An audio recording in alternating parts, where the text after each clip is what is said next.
All right, how's everybody doing today? All right, well, I really do appreciate the opportunity that I get to come and speak every once in a while to you. Chris does an amazing job, but I really do like to have this opportunity every so often to bring something to you. And Chris, this week he's gone visiting family, and he's always preaching family first, and now he gets to show that that sometimes he can he puts his family first as well, and we're glad to be able to let him be able to go and do that. And he should be back here this week, so everybody can pray that he has a safe trip. Marga's going to be on her way back to Spain, and glad that she was able to come and spend some time with him. That's Belinda's sister, who was here with us last week. So this week we are starting our series Soul Detox, and this is something, as I was going through the material for this series, it was really speaking to me because there are so many toxins in our lives today, and not chemical toxins. I mean, there's those too, but so many spiritual toxins that are out there today. And this first one that we're going to talk about, it's called lethal language is this first one, or toxic words. And the words we use are so powerful. How many of you have heard this saying before? I would imagine just about every one of you, your parents have probably taught you this. But it sticks and stones may break my bones, but, you guys can finish it? But names or words will never hurt me. How many of you know that just isn't true? Your mom lied to you, right? I'm not calling your mom a liar, but your mom, she was telling you that to help you kind of get over something somebody else had said, but it's really not true. Words can really hurt us. They can, sticks and stones, they may give us injuries that'll heal in a few days or a couple weeks, but when somebody hurts us with words, that can hurt us for the rest of our life. That can take years and decades to heal from words that people say to us. And so words have a lot of power. When you think about it, what did God use to create the world? He used words. He said, "Let there be," and it was. And we are made in His image. Our words may not have as much power as God's, but He gave us with power in our own words. And our words have a lot of power in them. And so that's what we're going to talk about today. Proverbs 18:21 is the first verse that I want to bring up. This is, "The tongue has the power of life and death." The tongue has the power of life and death. That means words have the power of life and death. Words can be life-giving, or words can be life-taking. And it's really important that we really examine the words that we use because of the power that they really have that we don't always think about. We speak so often without even thinking before we do so, without even realizing how much power that our words really have. So words can be used to create, and words can be used to destroy. I just want to start with the definition of the word toxic, because we're talking about soul detox, and it's things that are toxic that we're trying to remove from our soul. So this is what the word toxic means. It's anything containing poisonous material capable of causing sickness or even death. Anything containing poisonous material capable of causing serious sickness or even death. So when I think of toxic and words like poison, I kind of think of poisonous darts. Anybody ever watch those old movies or TV shows where they blow a poisonous dart at somebody, hits them in the neck, and then 2 seconds later they're unconscious? That's kind of what I think about, because words are kind of the same way as a poisonous dart. They're very pointed, they're very directed, and very intentional at what their target is, and very toxic to us all at the same time. There's just a couple more verses here from Proverbs, and I really like the Proverbs. When I did the financial lesson a few months ago, I talked about how if you read the Proverbs every day read through them every day for the rest of your life, like one a day, you'll get the equivalent of a master's degree in finance. Well, the same thing goes with relationships as well. I mean, there's so much packed in there about finance and relationships. It's just amazing. But Proverbs 12:18, puts it this way. It says, reckless words, those are toxic words. They pierce like a sword, but the tongue of the wise brings healing. So words are, again, they're either life-taking or life-giving. And Proverbs 15:4 says, the tongue that brings healing is a tree of life, but a deceitful tongue crushes the spirit. So life-giving words, they bring healing. It's a tree of life. But the deceitful tongue, the toxic words, can crush the spirit. And we've all heard toxic words before. People have been saying these things to us for years, and we hear them quite a bit probably. But some of the ones that you might hear are, "Were you really going to wear that?" It's like those are just something, or "What happened to your hair?" Those are maybe some funnier ones. But then some of them can be a little bit more pointed, like, "My mom was right about you," or they can be, "I can't believe I married you." They can be more serious like that, or "You can't do anything right. You're worthless. You're nothing like your brother or sister," or fill in the blank. And those are words that we hear that really crush our spirit. Those words have power against us in our lives. But some examples of life-giving words that we probably don't hear often enough would be like, "Honey, I would marry you all over again," or "You are the best thing that ever happened to me." Things like, "I'm so proud of you. Man, you did such a great, awesome job with that." Those are life-giving words that speak into somebody's life. One thing that I say mostly to Briar, because she's a little bit older. Dane's doesn't quite understand it all that much yet. But even when Briar was younger, I'd always tell her that she was my favorite daughter. She's my only daughter, and she didn't understand that at first, but it always made her light up. And now when I say it, it makes her kind of laugh, and she thinks it's funny.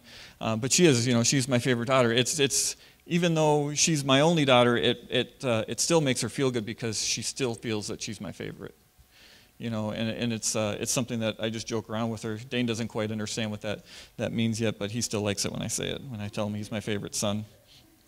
I'm glad Dane was a boy, because then I wouldn't have worked anymore if he was a girl. That would have ruined that for me. But since we have one of each, I can still use that.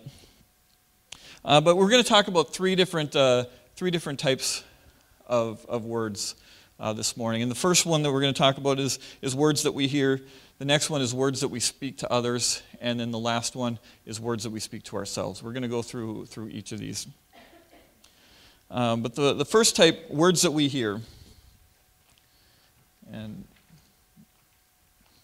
we can't control what other people say, but we can control what we believe.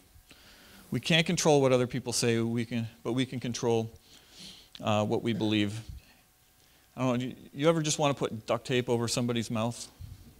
You ever just get that feeling where somebody just keeps saying something that's just it's hurtful, or it's annoying, or whatever it is, and you just want to wrap a whole roll of duct tape right around their face. You can put that next picture up there, Tom, if you want. Is it on there? Oh, there should have been a picture right up there after that. But,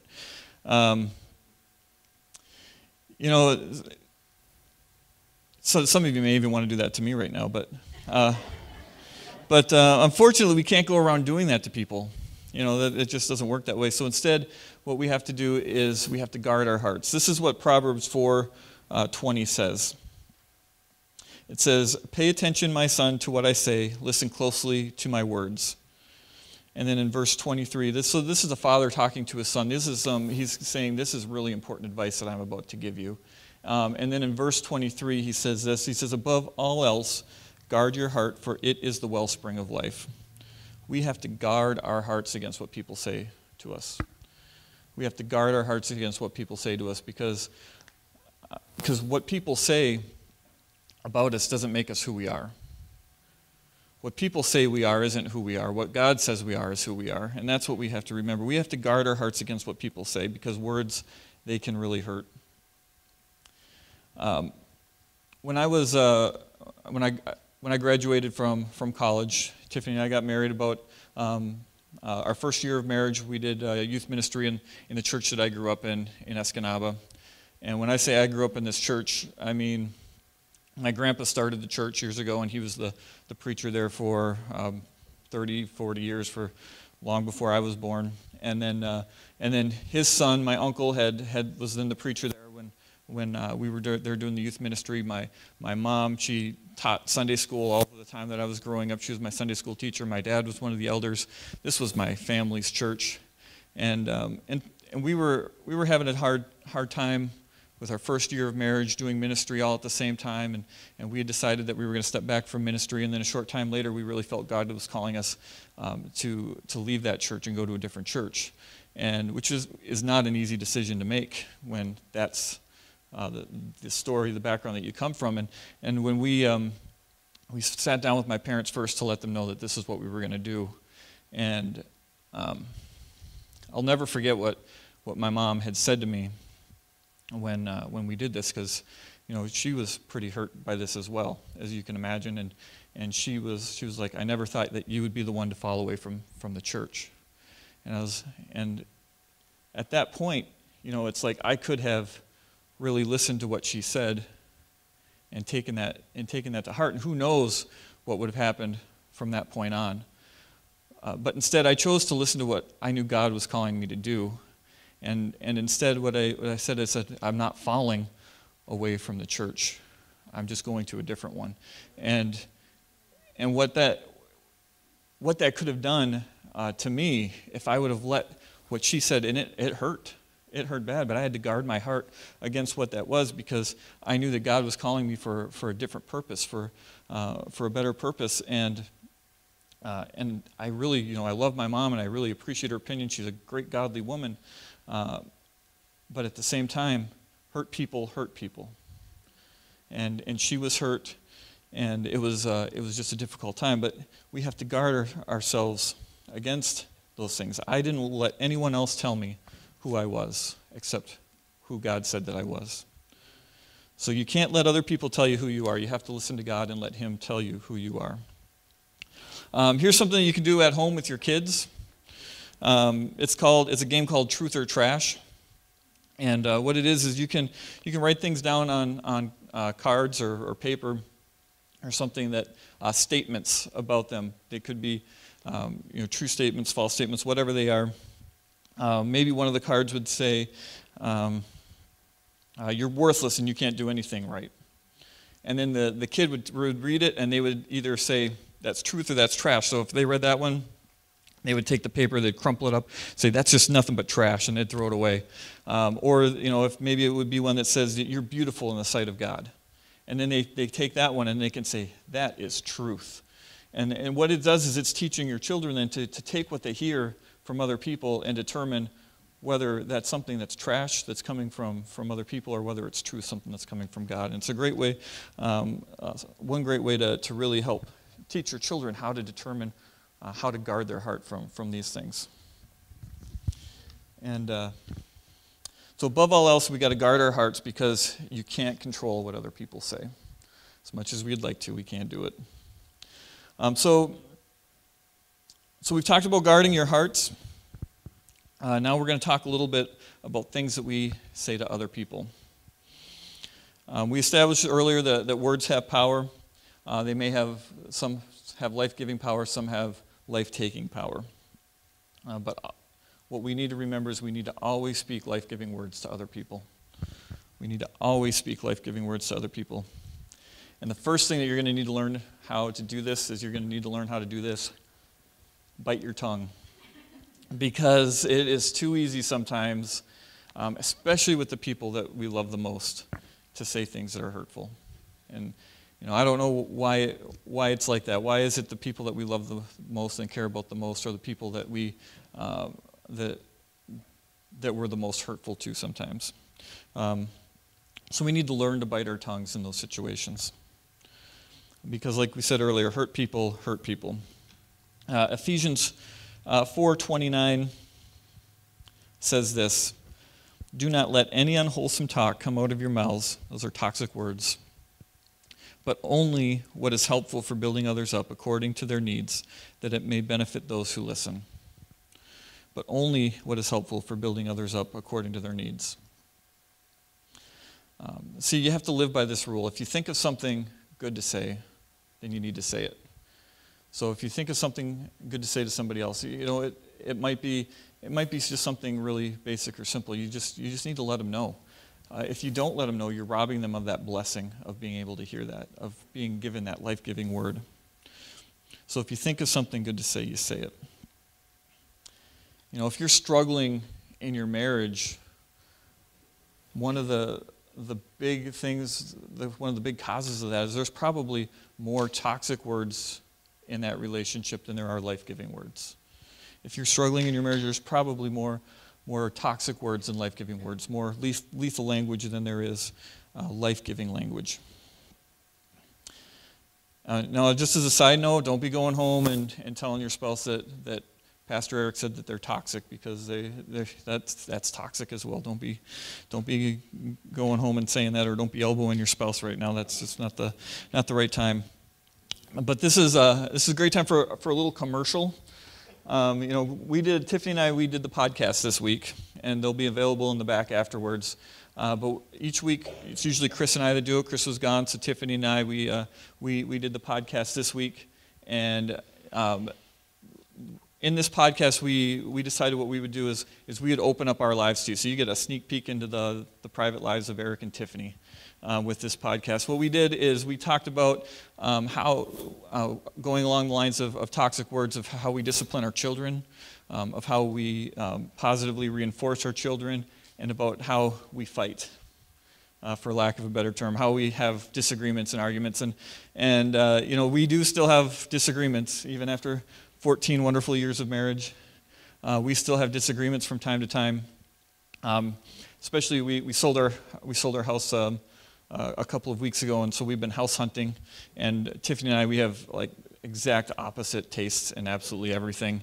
We can't even pick out a paint color without there being a disagreement, because if she likes it, then I don't like it. If I like it, then she doesn't like it. It's just the way God made us, and I love her for it. But so house hunting, that's a bigger deal than paint colors. So we've had a pretty rough time trying to come across, finding the right house for both of us that'll fit both of our needs. So we talk about how we handle disagreements and our rules of engagement in doing that. And we don't have as much time on Sunday morning to go through all the details of that, but in that podcast we're able to go into a lot more detail, and I encourage you guys to pick one of those up. Actually, this week we're starting putting the podcast on the same as the CD sermon, so there will only be one type of CD out there. It'll have both of them on there, so we encourage you to go pick those up. Jeremy will try to get those out as soon as possible after the service is done. But we encourage you to pick those up. But words, this stuff can affect your marriages. It can affect the relationships that you have with your children, and it can affect really any relationship, not just those ones, but it'll affect your relationship with your boss, your coworkers. If you're always being positive to all your other coworkers, telling them what they're doing great, you think they're going to like you a little bit better? In most cases, yeah, because people like hearing that stuff, and it's going to change your work environment.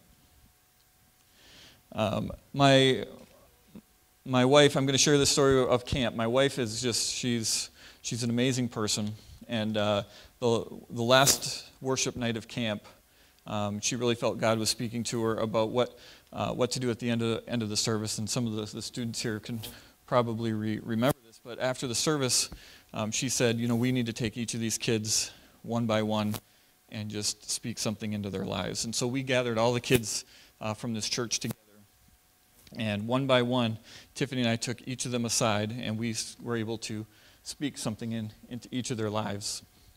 Something that we saw in them, whether it be something that we saw that week, or something that we saw in their personality, something that we saw in them, and we were able to take an opportunity to be able to speak something positive into each and every one of their lives. And it was just a real amazing time. Tate got a little bored, ran off early. We had to catch up with him later, but it was really just an amazing time. And maybe they won't all remember exactly what we had said to them, but most of them, I guarantee you that most of them will remember something about what we said. And I guarantee you that there's a few of them that can tell you exactly what we said to them. And then that every one of them walked away from that feeling a little bit better about themselves and knowing that there was two adults out there other than their family that really cared about them. And it was just an amazing thing. And those life-giving words, who knows how that's going to affect one of those kids in the future. And so we need to always remember to always speak life-giving words to other people. It can have just a huge impact on their lives. So the first one, guard your heart. The next is always speak life-giving words to others. And this last point that we're going over is we always need to be able to speak life-giving words to ourselves. We always need to speak life-giving words to themselves. Anybody here ever talk to themselves? Maybe not out loud, but yeah, all the time. But it's you always have those little conversations, even if it's not out loud. You have those little conversations when you're working through something. And some of us are very negative in our self-talk to each other. This is one difference that I've noticed between men and women is the difference of what they have when they walk by a mirror. And when a woman walks by a mirror, it doesn't matter how attractive she may be, what she instantly sees is the flaws and does this dress make my butt look big or something like that. But when a man walks by the mirror, what does he do? He puffs out his chest, he flexes, he's like God's gift to creation. That's it's and we in our self-talk, we need to kind of have more of that mentality of puffing out our chest because we were made for a purpose in God's image. We were made for that purpose. But so often when we make a mistake or when we fail at something, our self-talk just comes in and tells us that we're worthless, that we don't deserve what we have, that you're unimportant, or maybe you feel alone, whatever it might be for you.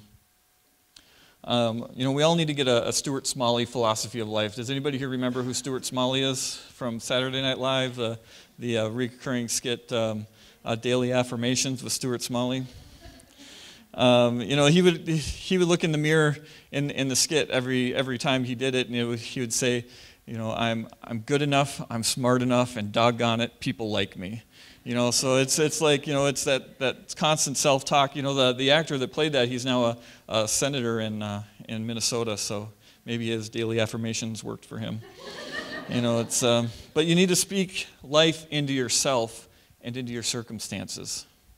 You need to speak that life into yourself and into your circumstances. And Craig Rochelle, he's the guy that wrote this series of Soul Detox. And he was telling the story, and if you go to the small groups, you'll hear him tell the story. He tells it much better than I do. And I don't typically like to use somebody else's story in a sermon, but this one fits so well.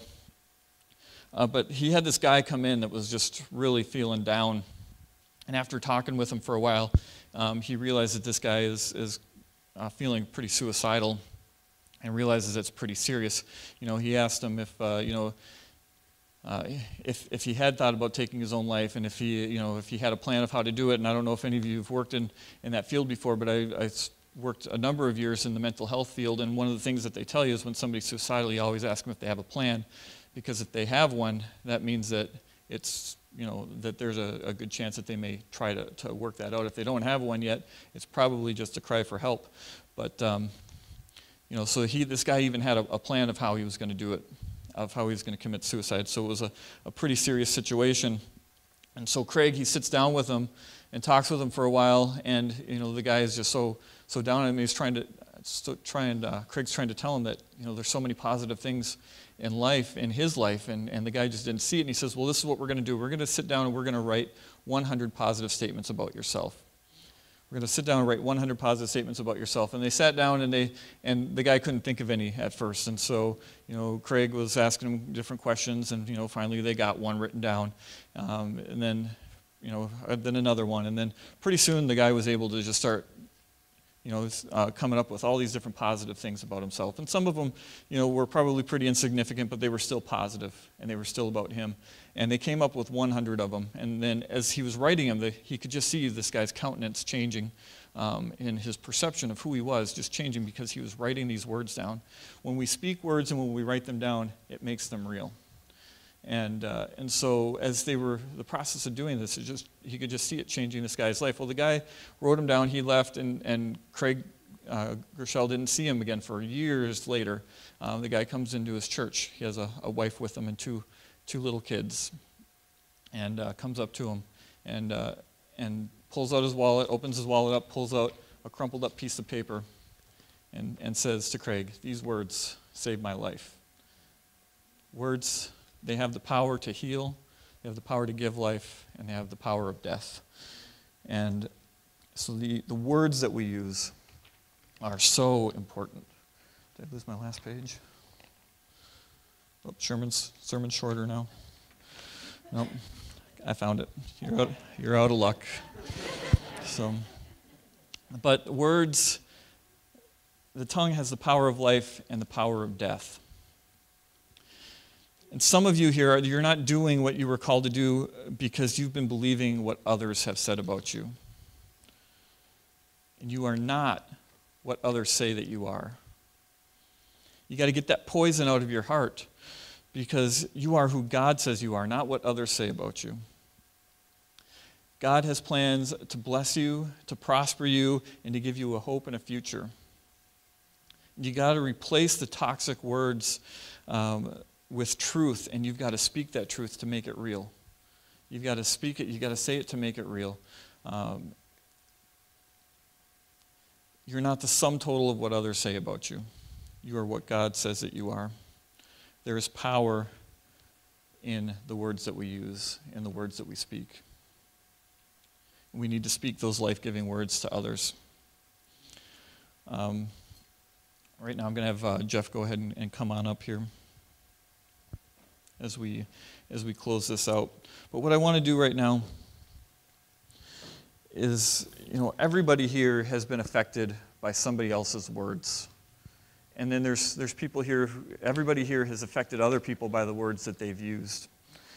But right now what we're going to do is for the people that have been wounded by somebody else's words, and maybe you're struggling with something that somebody has said to you recently. Maybe it's something that somebody said to you years and decades ago that is still affecting you today. What I want you to do right now is as we're doing this, I want you to go ahead. If you are still hurting from something that somebody said to you, I want you to go ahead and raise your hand. Yes, thank you. Thank you for being honest with that, because there are so many people here that are so hurt by what somebody else has said about them. And I want you to know that right now, those of you that raised your hands, maybe even those that haven't raised their hand, that you are not who those people said that you are. You are who God said that you are.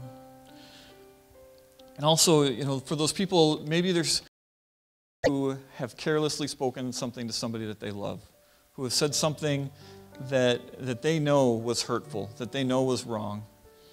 And we've all been there from time to time.